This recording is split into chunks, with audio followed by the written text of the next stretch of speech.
بسم اللہ الرحمن الرحیم۔ سامعین محترم، انسان جہاں پہ رہتا ہے اس کو وہاں کے در و دیوار سے محبت ہو جایا کرتی ہے۔ یہ ایک فطرت کا تقاضا ہے، انسان کی نیچر ہے۔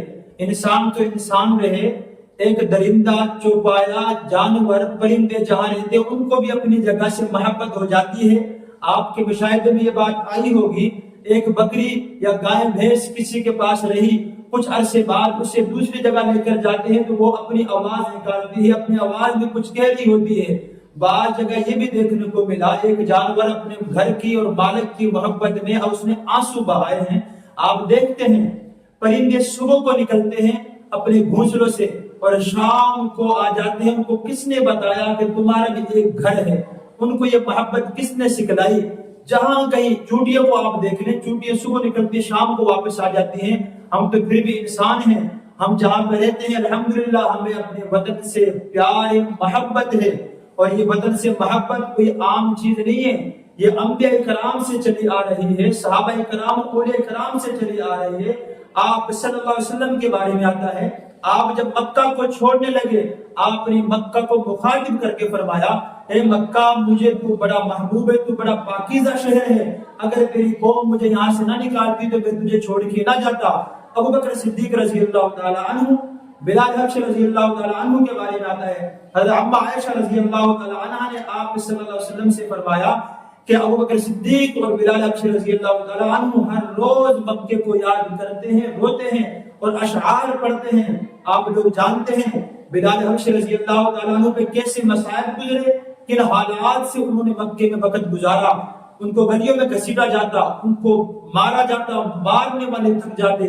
وہ بلال حبشی مار کھانے کے بعد اور غلام بھی تھے اور گلیوں میں گھسیٹا جاتا، پھر بھی مکہ کو یاد کر رہے ہیں، حالانکہ مکے میں تکلیف برداشت کی ہے۔ پتہ چلا اپنا وطن ہوتا ہے، چاہے انسان وہاں پر کیسی زندگی کیوں نہ گزارے۔ تو صحابہ کرام مکے کو یاد کر کے رویا کرتے تھے۔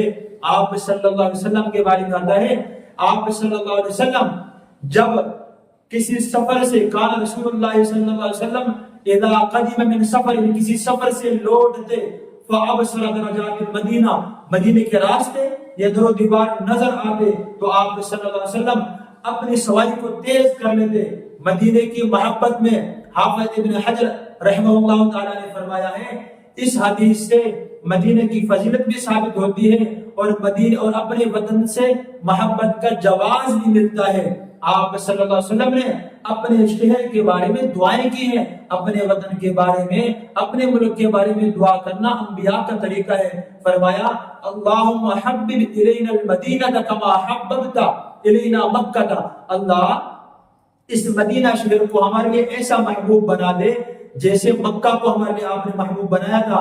بلکہ حدیث میں او اشدہ کے بھی لفظ ہے، اس سے بھی زیادہ، یعنی مدینہ کو ہمیں مکے سے بھی زیادہ محبوب بنا دے ہمارے لیے۔ پھر آپ نے دعا کی ہے مدینے کے لیے، اللہم بارک لنا فی مدھا و ساعھا، اللہ اس کے سا اور اس کے مد میں برکت عطا فرما۔ اس دور کے پیمانے تھے، اور فرمایا وَنْقُلْ وَبَاءَهَا، اللہ جو اس میں وبائیں ہیں ان وباؤں کو، بیماریوں کو دور لے جائے ہم سے۔ پتہ چلا وطن کی محبت کرنا جائز عمل ہے، مستحب عمل ہے۔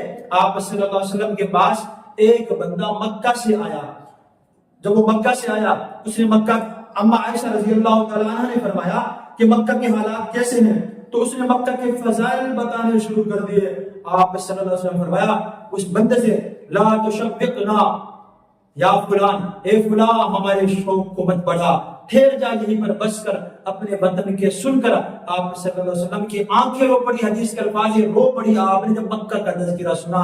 اس لیے میرے دوستو ہمیں فخر ہے، ہم ملک پاکستان سے محبت کرتے ہیں، اس کے در و دیوار سے محبت کرتے ہیں، اس کے ایک ایک پتے ایک ایک ذرے سے محبت کرتے ہیں، اور ہر پاکستانی کرتا ہے۔ اللہ سے دعا ہے اللہ ہمارے ملک پاکستان کو خوب اس سے ترقی اور عزتوں سے نوازے۔ پاکستان زندہ باد، اسلام پائندہ باد، وآخر دعوانا الحمدللہ۔